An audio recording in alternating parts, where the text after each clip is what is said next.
Марк Андерсон стоял у панорамного окна своей квартиры на 4-м этаже, рассеянно помешивая остывший кофе в любимой кружке с отколотым краем. Серое октябрьское утро давило на плечи тяжелым одеялом меланхолии. В свои 45 он чувствовал себя потерянным в лабиринте собственной жизни.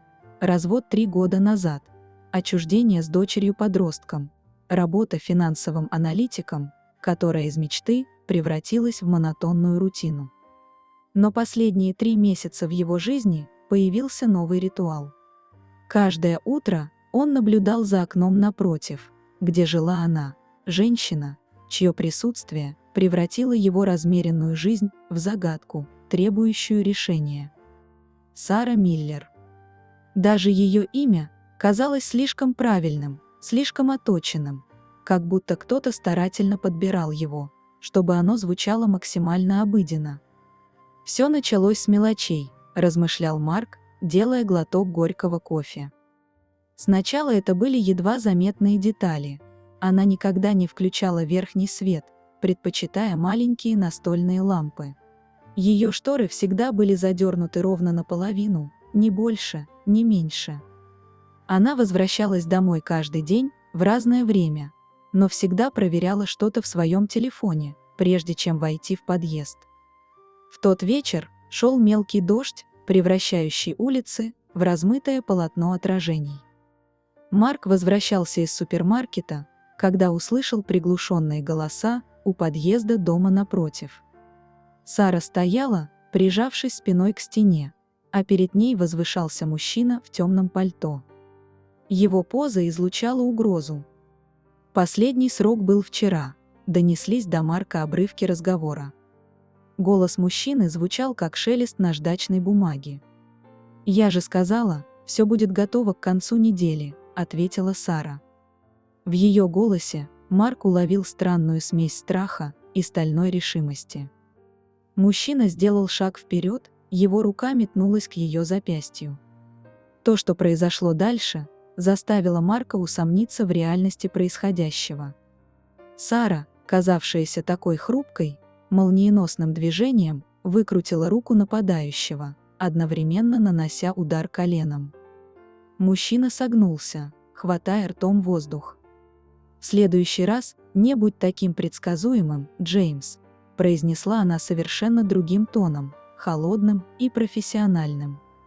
Не в силах забыть увиденное, на следующий день Марк решил перейти дорогу и зайти в кофейню на 1-м этаже ее дома. И там он столкнулся с Сарой.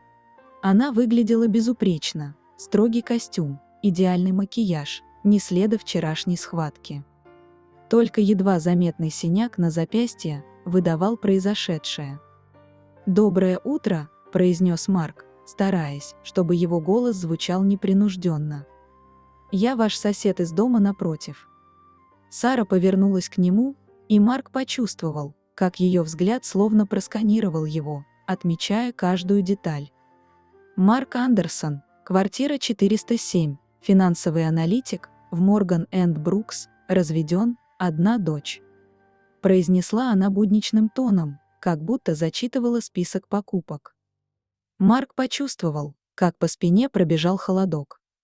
«Откуда вы?» «Простите», она слегка улыбнулась, но улыбка не коснулась ее глаз. «Профессиональная привычка. Я работаю в сфере безопасности». Внезапно в кофейне погас свет. Сара мгновенно напряглась, ее рука скользнула к поясу. «Это не случайность», – произнесла она тихо. «Марк, мне нужно, чтобы вы точно следовали моим инструкциям». В тусклом свете аварийного освещения ее лицо казалось высеченным из мрамора. 3 месяца назад вы начали за мной наблюдать. Я знаю каждый раз, когда вы стояли у окна с кофе. Знаю про бинокль, который вы прячете в ящике с инструментами». Марк почувствовал, как краска стыда заливает лицо. «Я не хотел». «Это не важно», – оборвала она. «Важно то, что вы видели слишком много. И теперь мы оба в опасности». Звук разбитого стекла разорвал тишину. В дверь кофейни ворвались трое мужчин в черном. «За мной!» – скомандовала Сара, хватая Марка за руку. Они выскочили через служебный выход на шумную улицу. Следующие 20 минут превратились в безумную гонку по переулкам города. Сара двигалась с грацией хищника, уверенно ведя их через дворы и подворотни. Марк едва поспевал за ней, его сердце готово было выпрыгнуть из груди. «Кто эти люди?» – выдохнул он, когда они наконец остановились в тихом дворике. «Люди, которые думают, что у меня есть то, что им нужно», – ответила Сара, осторожно выглядывая из-за угла. «И они правы. Только они не знают главного, информация уже загружена в сеть. Через час все их грязные секреты станут достоянием общественности». В аэропорту было непривычно пусто для раннего вечера. Сара быстро вела Марка через терминал, постоянно оглядываясь. «Послушайте», – начала она, остановившись у стойки регистрации. «Вы оказались впутаны в это случайно. Через 10 минут здесь будет команда ФБР, они защитят вас. А мне нужно исчезнуть». «А как же?» Марк осекся, понимая, насколько наивно прозвучал бы его вопрос о возможном продолжении их знакомства. Сара улыбнулась, впервые за весь день по-настоящему. «Знаете, что самое забавное? Я тоже наблюдала за вами. Каждое утро. Ваша привычка пить кофе у окна. Это было так. Нормально. Так по-человечески». Она протянула ему небольшую флешку. «Здесь координаты безопасного канала связи. Если захотите. Когда все утихнет». Внезапно ее взгляд остановился на чем-то за его спиной. Она напряглась. «Они здесь.